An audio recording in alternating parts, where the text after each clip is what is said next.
মহোদয়ের কাছে আমার একটা প্রশ্ন আছে, 20 মাসটা কি এটা কি পরিচয় না দর্শন নাকি তার বাচ্চা অপসারণ কোনটা? আপনার 20/5 ধর্ষণ, 5-6 মাস। যদি দর্শন হয় তো 20 মাস এখন চলতেছে, এখনো তো 15 দিন হয় না।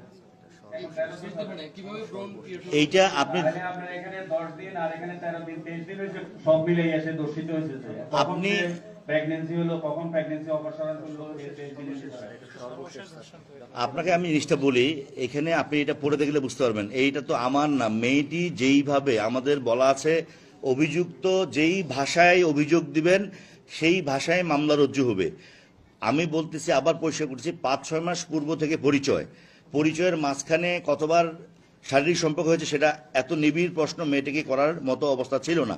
মেয়েটি লিখেছে সর্বশেষ এখানে যেটা লেখা আছে যে 20/5/2026 তারিখে দাউদকান্দি থানায় জিসান মিয়ার ভাড়া বাসায় ভিকটিম মেয়েটিকে ধর্ষণের শিকার হয়।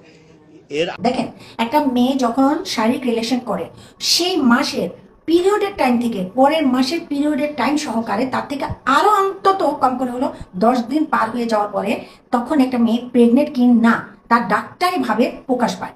ডাক্তারি ভাবে তার মানে আপনাকে কম করে হলে 1 মাস থেকে ঊর্ধ্বে, মানে 1.5 মাসের কাছাকাছি আর সময় আপনাকে পার করতে হবে একটা মেয়ে প্রেগনেন্ট কিনা সেটা প্রকাশ করার জন্য। তো গেল মাসের মে মাসের 20 তারিখ আর এই মাস আজকে কয় দিন, আজকে মনে হয় 15-16 তারিখ মেবি, হ্যাঁ।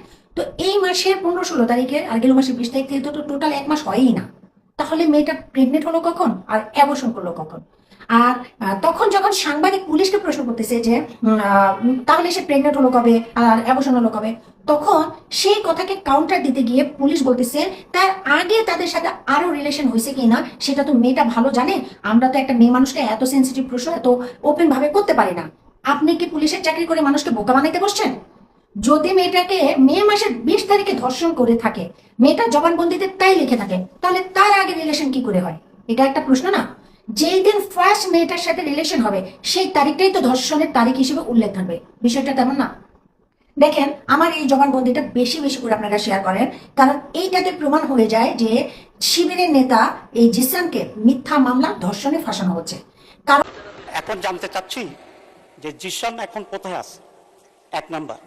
2 নম্বর কথা হচ্ছে, এখানে কুমিল্লার পুলিশ জিসানের সাথে কারো কথা বলতে সাংবাদিকদেরকে দেখা করতে দিচ্ছে না, এবং যে মেয়েটার কথা বলা হয়েছে ওই মেয়েটার সাথেও কাউকে কথা বলতে দেওয়া হচ্ছে না। তাহলে